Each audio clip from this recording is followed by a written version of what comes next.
कक्षा 10वीं के भैया बहनों को हमारा सादर प्रणाम। आज हम 15/5/2021 को गर्मी ज्ञान प्रतियोगिता क्रमांक 5 का ड्रा करने वाले हैं, लेकिन उससे पहले आप एक बाल संस्कार में दी हुई एक प्रेरणाप्रद कहानी सुनेंगे। उसके बाद हम ड्रा करेंगे। ठीक है, कहानी में प्रेरणा मिलती है, उसे आप ठीक से समझेंगे और अपने व्यवहार को उसी तरह अपने जीवन में ढालेंगे। ठीक है, कहानी का शीर्षक है गाली जिसने दी उसके पास ही रह गई। कहानी का शीर्षक है गाली जिसने दी उसके पास ही रह गई। अब इस कहानी को विस्तार से सुनिएगा और ध्यान से सुनिएगा। ठीक है, एक लड़का था, बहुत ही व्यवहार में खराब और दुष्ट था। बचपन में होते हैं ऐसे बच्चे। वह चाहे जिसे गाली देकर भाग खड़ा हो जाता था। उसकी एक आदत सी हो गई थी कि वे लोगों को गाली देते हुए भाग जाता था। एक दिन एक साधु बाबा एक बरगद पेड़ के नीचे बैठे हुए अपने ध्यान में थे। लड़का आया और गाली देकर भागा। उसने सोचा कि गाली देने से साधु चिढ़ेगा। उस लड़के ने क्या सोचा कि मैंने जो गाली दी है उससे वो साधु चिढ़ेगा और मारने के लिए दौड़ेगा, तब बड़ा मजा आएगा। लेकिन साधु चुपचाप बैठे रहे। उन्होंने उसकी ओर ध्यान तक नहीं दिया। लड़का और निकट आ गया और फिर खूब जोर जोर से गालियां बकने लगा, अपशब्द कहने लगा। साधु अपने भजन में लगे रहे। उन्होंने उसकी ओर बिल्कुल भी ध्यान नहीं दिया। तभी एक दूसरे लड़के ने आकर कहा, बाबा जी, यह आपको लगातार गंदे शब्दों से आपके बीच चिल्लाकर भाग रहा है, आपको गालियां देता है। बाबा जी ने कहा, हाँ भैया, देता तो है, पर मैं लेता कहाँ हूं। बाबा जी ने जवाब दिया कि वह मुझे गालियां देता है या अपशब्द कहता है तो मैं उसे लेता ही नहीं हूं। जब मैं लेता ही नहीं तो सब वापस लौटकर इसी के पास रह जाती है। इस प्रकार से बाबा जी ने उस दूसरे लड़के से कहा। फिर लड़के ने जवाब दिया, लेकिन यह बहुत खराब गालियां देता है।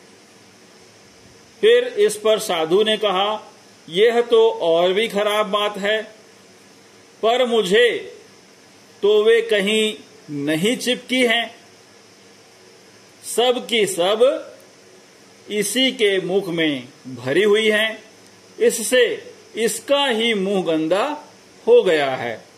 जो भी व्यक्ति गाली देता है सबसे पहले उसका मुंह गंदा होता है, और अगर मैंने गाली नहीं ली तो वे उसके पास ही रह गई। इस प्रकार से बाबा जी ने उस दूसरे लड़के को कहा। गाली देने वाला लड़का यह सब सुन रहा था। आसपास वह लड़का जो गाली दे रहा था वो उनकी बातों को सुन रहा था। उसने सोचा, साधु महाराज ठीक ही तो कह रहा है।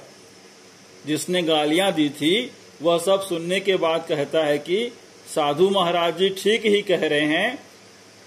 मैं दूसरों को गालियां देता हूं तो वे ले लेते हैं, इसी से वे तिलमिलाते हैं और मुझे मारने दौड़ते हैं और दुखी भी होते हैं। यह गाली नहीं लेता तो सब मेरे पास ही तो रह गई हैं। वह गाली देने वाला लड़का बोलता है कि साधु जी ने मेरी गालियां नहीं ली तो वह सब गालियां मेरे पास ही रह गई हैं। लड़का मन ही मन बहुत शर्मिंदा हुआ और सोचने लगा कि छी, मेरे पास कितनी गंदी गालियां हैं। वह साधु के पास गया और विनम्र होकर क्षमा मांगने लगा और बोला, बाबा जी मुझे क्षमा करेंगे, मेरी यह गंदी आदत कैसे छूटेगी, जरा मुझे बताइए कि मेरा मुंह कैसे शुद्ध हो सकता है। इस प्रकार से गाली देने वाले लड़के ने बाबा जी से प्रश्न करते हुए कहा कि यह मेरी गंदी आदत कैसे छूटेगी और मेरा मुंह कैसे शुद्ध होगा, इस पर मेरा मार्गदर्शन कीजिए। फिर साधु बाबा जी ने समझाया कि पश्चाताप करने तथा फिर ऐसा न करने की प्रतिज्ञा करने से बुरी आदतें दूर हो जाएंगी। साधु महाराज जी ने क्या कहा? पश्चाताप करने और फिर ऐसा न करने की प्रतिज्ञा करने की या संकल्प लेने से यह बुरी आदत दूर हो जाएगी। मधुर वचन बोलने और भगवान का नाम लेने से मुख शुद्ध हो जाएगा। इस प्रकार से बाबा जी ने क्या कहा कि अगर आप हमेशा मीठा बोलेंगे और भगवान का नाम लेते रहेंगे तो आपका मुख हमेशा शुद्ध रहेगा और आप अच्छे आचरण ग्रहण करेंगे। आप एक अच्छे बालक बनकर अपने समाज की और अपने परिवार का नाम करेंगे। तो ठीक है दोस्तों, माफ कीजिएगा भैया बहनों, आपने इस कहानी को सुना, प्रेरणा मिली होगी और आप सभी इस कहानी से प्रेरणा लेते हुए कुछ आज इस बाल संस्कार के माध्यम से अपने जीवन में सीखेंगे। तो आइए चलते हैं अब गर्मी ज्ञान प्रतियोगिता के ड्रा की ओर। सबसे पहले मैं आपको बताना चाहूंगा कि गर्मी ज्ञान प्रतियोगिता क्रमांक 5 में कुल भैया बहनों ने जो भाग लिया उनकी संख्या है 23, जिसमें से भैया जन हैं 4 और बहनें हैं 19। कुल 23 लोगों ने हिस्सा लिया और उनमें से सही जवाब जो मिला उनकी संख्या है कुल 18। कुल 18 की संख्या है। इसमें भैया की संख्या है 4 और बहनों की संख्या है 14। कुल 18 लोगों ने सही जवाब दिए। अब 23 लोगों ने जिनने इस कार्यक्रम में, इस योजना में बाल संस्कार गर्मी ज्ञान प्रतियोगिता में भाग लिया, उसमें सबसे पहले जो हमें जवाब मिला वो था बहन साइना टंडन का, सुरुचि शर्मा जी का, दीपांजलि कौशिक जी का, नेहा साहू ने सही जवाब दिया। उसके बाद जवाब मिला वासु तिवारी जी का। फिर दीप्ति यादव और दिव्या यादव ने अपना जवाब भेजा। फिर मुस्कान कौशिक जी का पोस्ट मिला। फिर डालेश्वरी डटसेना जी ने भेजा। फिर सृष्टि गुप्ता, विनय सिंह ठाकुर, जयप्रकाश पांडे, हिमेश कश्यप जी, दुर्गा सोनी, मीनल सोनी, खुशबू देवांगन, भूमिका धूरी। उसके बाद भूमिका धूरी जी के बाद हमें मिला अचला देवांगन जी का पोस्ट मिला। अचला देवांगन जी के बाद अंशिका पाठक, फिर भूमि ठाकुर, फिर बहन प्रियंका बंजारे, नेहा यादव जी, प्रिया गुप्ता जी। इस प्रकार से 23 लोगों ने हमें पोस्ट किया अपने जवाब को। उनमें से सही जवाब था कुल 18 भैया बहनों का, जिसमें भैया की संख्या है 4 और बहनों की संख्या है 14। 14 सिस्टर्स और 4 ब्रदर्स। ठीक है। अब क्रम से मैं उनकी पर्ची आप लोग के सामने रखूंगा। ये देखिए, ये शाइना टंडन, फिर नेहा साहू, शाइना टंडन, नेहा साहू, फिर वासु तिवारी। हवा चलने की वजह से पर्चियां उड़ रही हैं। मैं थोड़ी देर के लिए आपसे माफी चाहूंगा। पंखा को मैं बंद करके आता हूं। लीजिए, पंखा बंद हो गया, पर्चियां नहीं उड़ेंगी। ठीक है। तो सबसे पहले शाइना टंडन, फिर नेहा साहू, फिर वासु तिवारी। ये पर्चियां मैं जमा रहा हूं, है ना। फिर दीप्ति यादव, ये रही दिव्या यादव, ये मुस्कान कौशिक, और ये डालेश्वरी डटसेना। ठीक है। उसके बाद सृष्टि गुप्ता, सृष्टि गुप्ता जी आ गई पर्ची के माध्यम से, है ना।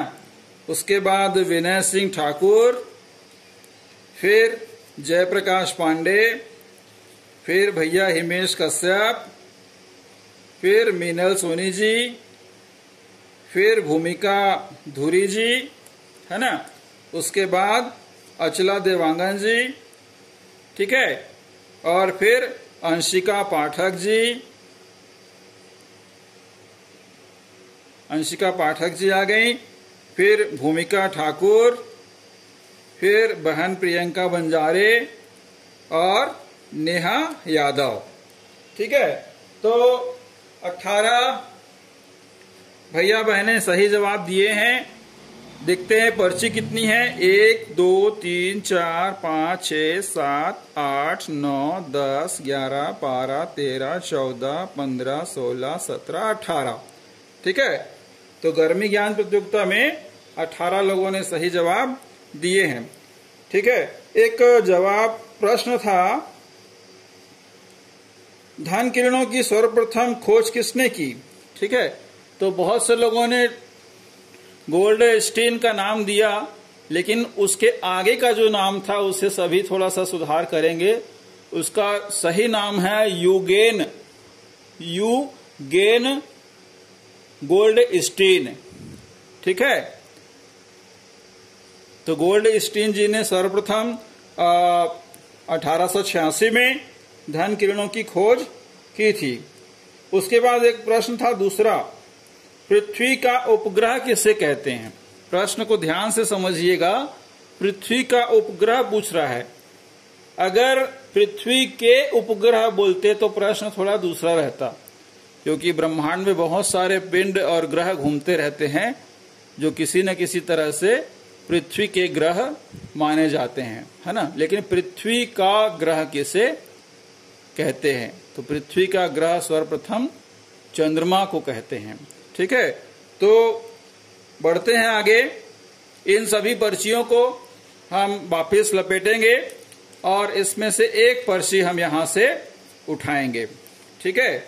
तो ये हम पर्ची को लपेट रहे हैं और आपके बीच ड्रा के माध्यम से जो भाग्यशाली विजेता होगा उसको पुरस्कार आपके घर आकर दिया जाएगा। थोड़ी थोड़ी स्थितियां सामान्य हो रही हैं। सोमवार के दिन कुछ समय के लिए बहुत सारी दुकानें खुली थी और लोगों ने जम के खरीदारी भी की है। संभावना है कि ये स्थितियां अब ज्यादा देर तक हमारे बिलासपुर जिले के लिए अच्छी रहेंगी, दुकानें खुलेंगी, लेकिन लापरवाही न बरतेंगे तो अच्छा है। ध्यान रखिएगा, भीड़ भाड़ वाले इलाके से जहां पर लोगों की संख्या ज्यादा हो रही है वहां आप लोगों को नहीं जाना है बिना मास्क के। ठीक है। तो मास्क लगाएंगे, सोशल डिस्टेंसिंग रखेंगे, एक जिम्मेदार व्यक्ति बनेंगे, जिम्मेदार नागरिक बनेंगे और हमेशा अपने हाथ साबुन से 20 सेकेंड तक धोते रहेंगे। आ रही बात समझ में? तो देखिए, हम पर्ची सभी की 18 भैया बहनों की पर्ची को हम यहाँ पर रख रहे हैं। इसमें से एक भाग्यशाली विजेता होगा जिसे हम पुरस्कार उनके घर पर आकर देंगे। आपको पहले से सूचित कर दिया जाएगा कि हम इस दिन इस समय आपके यहाँ आपका पुरस्कार लेकर आ रहे हैं। ठीक है, सभी घर में रहें, कुनकुने नमक पानी से गरारा करते रहें, काढ़ा पीते रहें, है ना। और इस कोरोना महामारी में अपनी सजगता बनाए रखें। ठंडा पानी, ठंडी कोल्ड ड्रिंक का उपयोग न करें, ज़्यादा बेहतर है। ठीक है, चलिए, ये गर्मी ज्ञान प्रतियोगिता क्रमांक 5 की पर्चियां हमने यहाँ पर रख दी हैं। इनमें से एक पर्ची हम उठाएंगे और आपको उस